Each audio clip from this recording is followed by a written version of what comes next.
devez présenter un plan d'affaires et on vous demande une matrice SWOT. Vous participez d'un concours, encore une matrice SWOT. D'accord, vous allez la faire, mais s'il vous plaît, pas n'importe comment.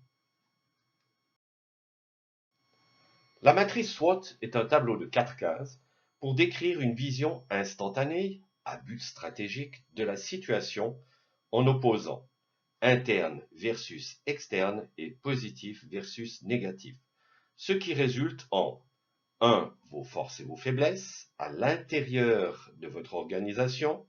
2. Les opportunités et les menaces qui proviennent du contexte externe.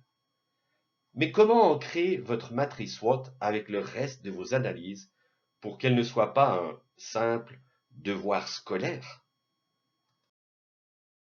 Faites en premier une réflexion sur les éléments que toute organisation dans le même domaine que le vôtre doit maîtriser pour réussir, en vous mettant à la place de vos publics cibles et non pas en vous regardant le nombril. Vous ne savez pas quel facteur choisir? Pensez à ce que regardent vos bénéficiaires et clients en termes de prix, caractéristiques de la prestation, emplacement, distribution, image, etc. Énumérez une longue liste, puis réduisez-la et gardez-en une dizaine. Pour les 8 à 12 facteurs clés de succès que vous jugez les plus importants, donnez-vous une note. Puis donnez aussi une note aux principales organisations qui sont dans le même domaine d'activité, vos concurrents. Et comparez, où êtes-vous fort alors que les autres sont moins bons? Et le contraire? Vous obtenez ainsi un bon point de repère pour établir les forces et faiblesses de votre matrice SWOT.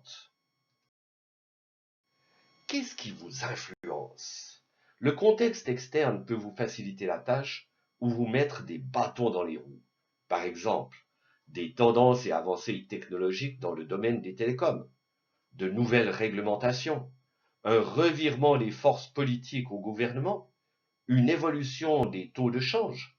Les catégories politiques, économiques, sociales, technologiques, environnementales et légales vous guident dans l'observation de votre contexte externe et vous aident à détecter ses opportunités et ses menaces. Ah, ce mot que l'on n'aime pas trop évoquer. Et pourtant, il faut y passer. Listez tous les risques que vous pouvez imaginer, puis analysez-les sous les angles de la probabilité de concrétisation et de l'impact négatif, c'est-à-dire les dégâts qu'ils peuvent vous causer. Placez-les sur la matrice et mettez de côté ceux qui sont dans l'orange et le rouge. Ils vous seront très utiles. Enfin de retour à la matrice SWOT.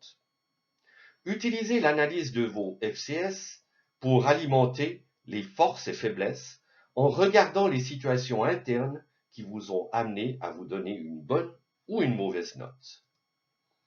Reprenez l'analyse Pestel pour alimenter les menaces et opportunités de votre matrice.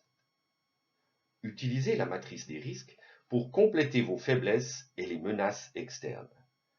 Ainsi, avec quelques réglages, vous aurez une matrice SWOT enfin cohérente.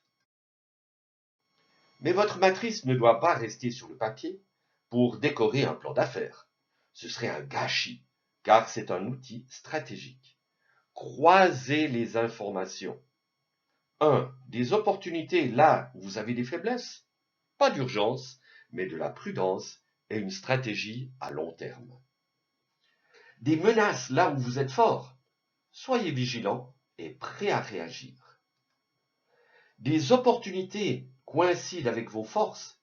C'est le moment de penser à une stratégie dite offensive. Profitez de ces opportunités. Des éléments extérieurs menacent vos points faibles. Dépêchez-vous de penser à une stratégie défensive. Et après, votre matrice SWOT vous montre les meilleures orientations stratégiques. Mais n'en restez pas là. Traduisez-les en stratégie, objectifs et plan d'action. Mais ce sera pour un prochain épisode.